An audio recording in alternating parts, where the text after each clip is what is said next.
Asalaamu calaykum waraxmatullaahi tacaala wabarakaatu. Habeen wanaagsan dhammaan walaalahayga, ku soo dhawaada muuqaal cusub. Haddii aan noqon lahaa gabar Soomaaliyeed, maan guursadeen nin Soomaaliyeed. Haddii aan guursadana waxba ma dhalayn. Waa orax xanaf leh iyo xajin leh. Waxaa tiri gabadh caddaan ah oo kalkaaliso ah, umuliso ah ka ah cusbitaal. Haddaba maadaama oo aan ahay nin Soomaaliyeed, hadalkani wuxuu igu riday xanaaq iyo xayraan wada socda. Wuxuu igu dhaliyay weydiimo badan oo ay ka mid yihiin: talooma gogosha ayay kugu salowtay mise gowska, ma garashada mise gacan fudayd? Dumarka Soomaaliyeed oo dhahdan sidee bay u arkaan, ayaan is weydiiyey.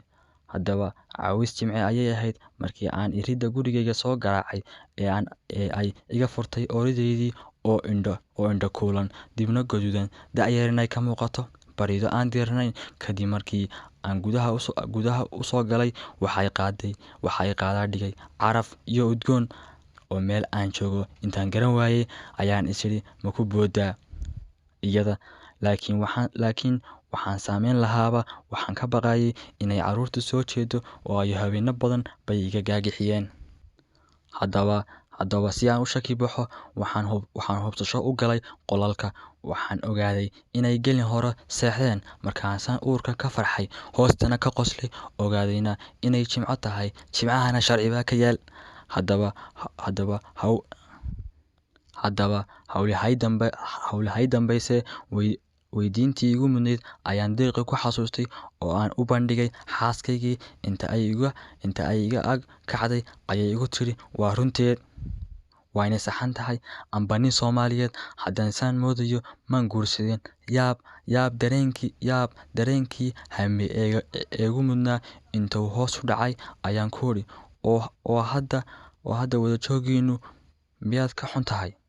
Inta ay foorarsatay ayay tiri, kamana xumi kumana faraxsani. War bal inkaartan eega, 10 sano ayaan ku qabay oo 5 carruur ayaad ii leedahay. Maxaynu ku wada joognay hadda? Waynu iska wada joognay ayay si quusi ah ka muuqato oo tiri, waynu iska wada joognay hadal maahee maxaad iga tabanaysaa? Ayaan si xog raadin ah u weydiiyey.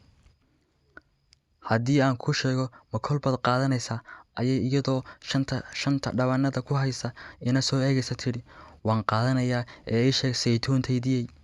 Ayaan si qadarin ka muuqato u idhi.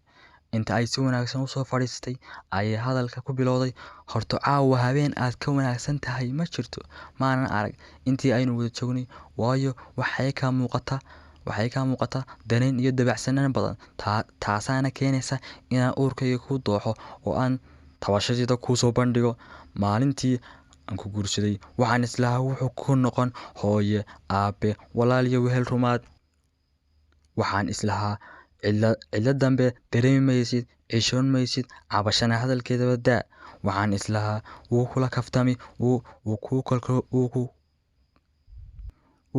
kolkolin, wuu ku kaalmayn. Waxaan islahaa wuu ku dhagaysan, wuu ku dhaqaalayn, wuu ku dhaganuglaan. Waxaan islahaa wuu ku maamuusi, wuu ku marxabaysiin, wuuna ku macsiin mar walba.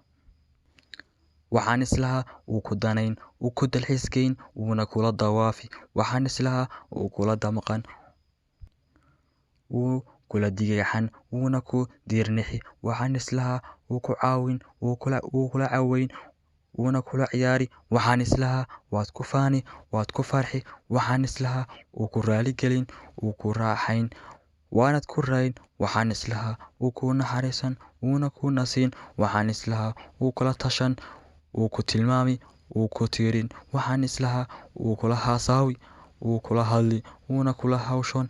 Ileen haweenku hadal bay ku nool yihiin. Waxaan islahaa jacaylkiinii wuu kobci doonaa, wuuna kordhi doonaa. Waxaan islahaa waxba imaad noqon.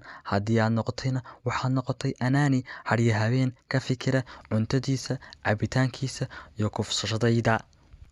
Haa, kufsashadayda dareen godlin ma lihid gacan salaax laguma ogaa gacaltooyana haba sheegin sidii aad waraaba tahay baad igu soo boodi luqunta aad sukay laabtana iga dhacdaa dabadeed si arxandara ah ii lufluftaa oo aad iga muraadsataa 5 caruur aan ku hayo waxaad iga dhashay koofsi sharciyeysan uurka intii aan kuu siday ilamaad xanuunsan imaad xanaanayn fooshayda garabkayga maa taagnayn gacantaydu kumay haysan galliyadayda aan qabana war umaad hayn ee bannaanka ayaad iska joogtay marna waabad iska maqnayd caruurta hayntooda cunto karintooda dharcadayntooda iyo guriga carfintiisa cududaha ayaan kaga jabay haddana cishana kaama maqlin erey mahadnaq ah waxaad ii aragtaa addoon kuu shaqaysa waxaan isu arkaa agoon yar oo kula joogta maalin imaad odhan maxaad u baahan tahay macaan xataa imaad odhan macaan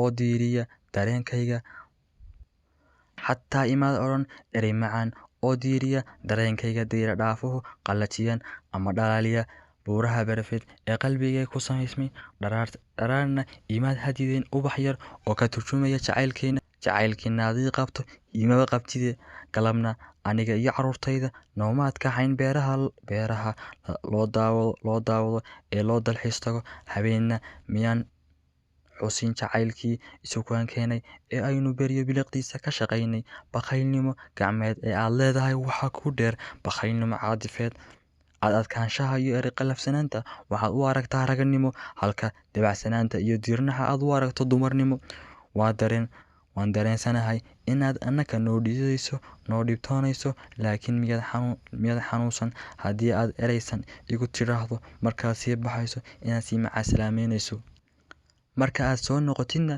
itidhaahdo waan kuu xiisay xabiibti miyaad dhimanaysaa haddii aad isii dhunkato ma dhulkaa kula go-aya haddii aad tidhaahdo waan ku jecelahay iyagoo ubadkiinu ku maqlaya miyaa lagu doorin haddii aad iska dayso hooyadiin u yeedha oo aad tidhaahdo gaclaysadeydii saytuun igu yeedha mise waa lagu doorin haddii aad dabacsanaan iyo dulqaad muujiso haddaba miyaanan iska wada joogin waadigii la yaabanaaye ayay si garnaqsi ku jiro u tidhi waxaan idhaahdo waan garan waayey madaxa un ayaan ruuxay anigoo qajilaad iyo qiiro waxaan kala garan waayey jidhkayga dhammeeyeen muuqaalkani hadduu ku cajabiyey like iyo subscribe